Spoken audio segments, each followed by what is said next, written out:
Oi, turma, vamos iniciar mais uma aula e hoje nós vamos dar continuidade à nossa última aula sobre protozoários e fungos. Hoje eu quero enfatizar um pouquinho mais sobre protozoários, quero trazer algumas questões para vocês, para que a gente possa discutir e aprender um pouco na prática como é que esse conteúdo pode cair em questões de prova, de concurso, tá certo? Então, vamos iniciar. Assim, deixa eu ver aqui.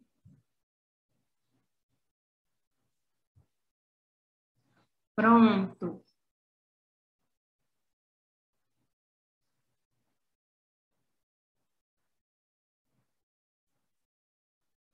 Na nossa aula de hoje, eu trago como primeira questão a seguinte ideia.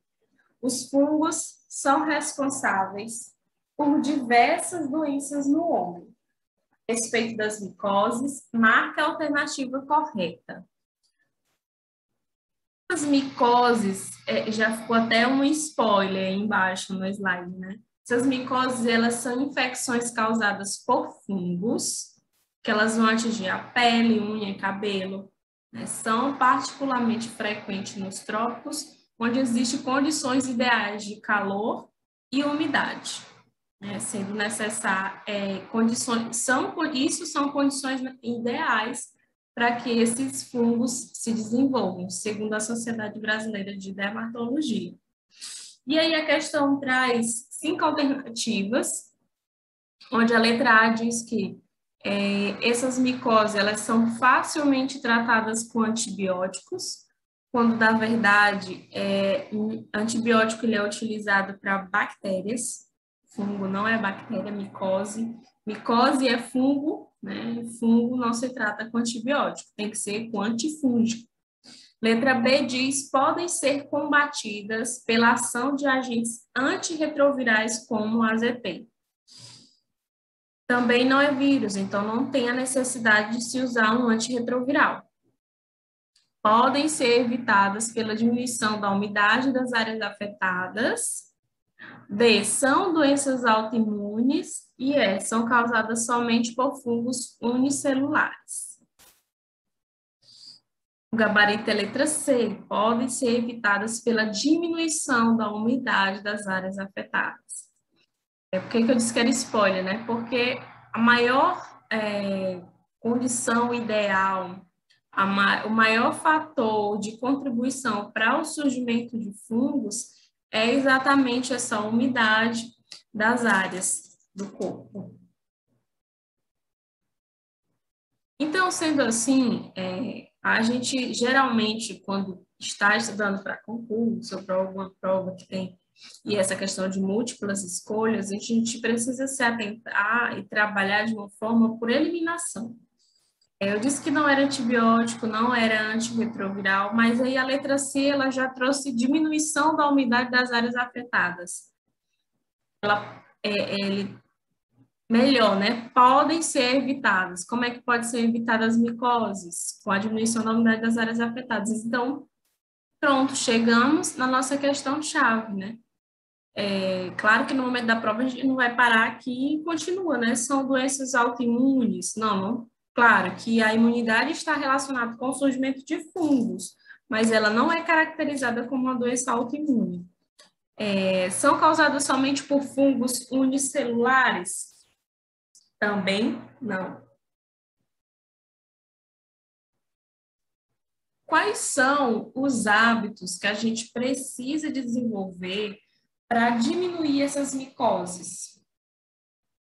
Usar somente o próprio material aí harmonicure. E isso é tanto um cuidado para fungo quanto um cuidado para hepatite, né? Secar-se sempre muito bem após o banho, principalmente nas dobras, como axilas, virilhas, dedos dos pés, para não gerar essa umidade que os fungos gostam, né? Evitar contato prolongado com água e sabão, evitar andar descalço em locais que sempre estão úmidos, como vestiários, saunas e lava-pés de piscinas. Não ficar com roupas molhadas por muito tempo, não compartilhar toalha, roupa, escova de cabelo, boné, pois esses objetos eles podem transmitir doenças. Logo, as toalhas elas ficam molhadas, né? Então, ali já é um ambiente propício para o crescimento desses fungos. O outro hábito é não usar calçados fechados por longos períodos e optar pelos mais largos e ventilados. Realmente, o pé começa a suar e ali já cria uma umidade, né? E o sapato fechado, condição propícia para o desenvolvimento de uma micose, não é isso?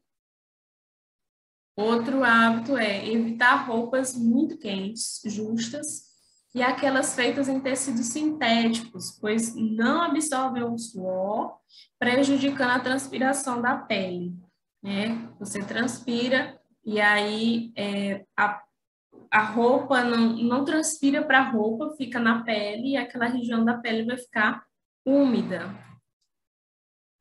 A outra questão traz a seguinte afirmativa. Os fungos apresentam grande aplicabilidade econômica e também ecológica.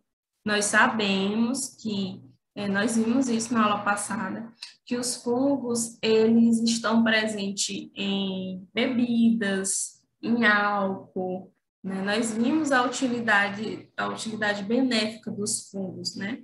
Entretanto, alguns provocam doenças no organismo. E aí a questão está pedindo para assinalar a alternativa que apresenta uma doença causada que não apresenta uma doença causada por fungo. Pé de atleta é uma doença causada por fungo? É. Criptococose, criptococose também é. Pano branco também é. Candidíase é. E erisipela não é, porque erisipela é por bactéria. Vamos analisar a justificativa que eu coloquei para cada um, né? O pé de atleta é uma infecção da pele dos pés causadas por fungos. Os sinais e sintomas mais comuns são comichão, pele escamada e vermelhidão do local infectado. Em casos graves, podem aparecer bolhas na pele, embora o fungo do pé de atleta possa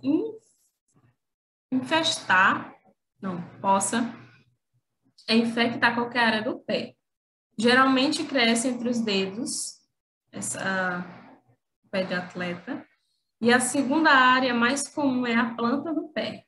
O mesmo fungo ele também pode infectar as unhas ou as mãos. No lugar de infectar, que tem aí é infectar, tá? A letra B, essa doença ela é popularmente conhecida como doença do pombo. É uma doença infecciosa causada pelo fungo Cryptococcus neoformans, que pode ser encontrado principalmente nas fezes dos pombos, mas também em frutas, solos, cereais, árvores, por exemplo. Então, está relacionado às fezes.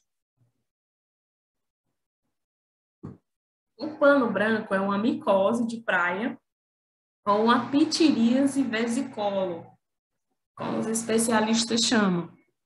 Ela é uma doença causada por esse fungo, que vai produzir uma substância chamada ácido azelaico, que impede a pele de produzir melanina quando ela é exposta ao sol.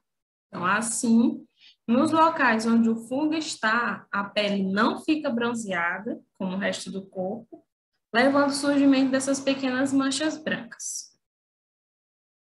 A candidíase é uma infecção causada pelo fungo Cândida.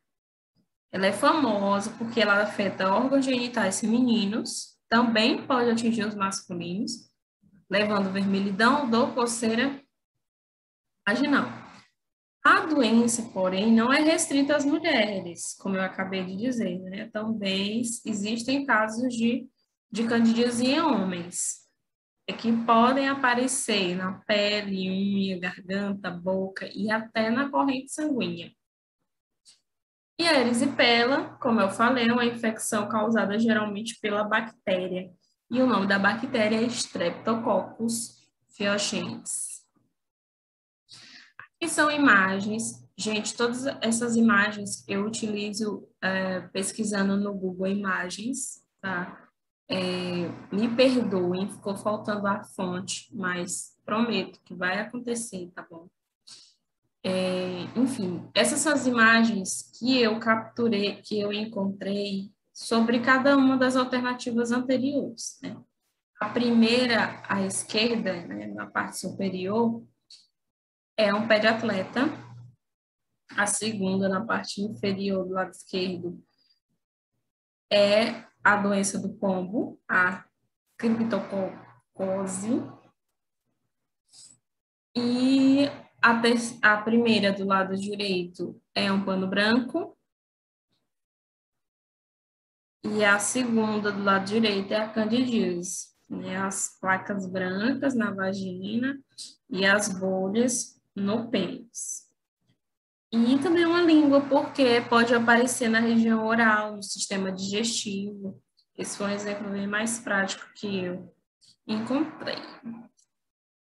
Aí eu trouxe novamente o que a gente viu na aula passada sobre os fungos, que eles vivem como parasitas, provocam essas doenças chamadas de micoses. E aí nós vimos também que elas são divididas em duas, superficiais e profundas. Quando as superficiais são mais brandas,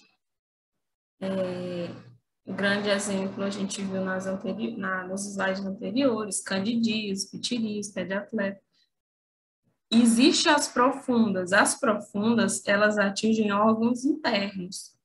E aí são doenças mais ligadas a indivíduos com baixa resistência.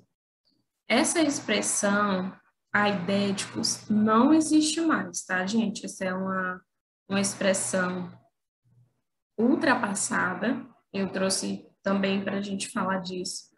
Eu sei que não é o momento, a gente vai chegar no momento de falar das infecções sexualmente transmissíveis,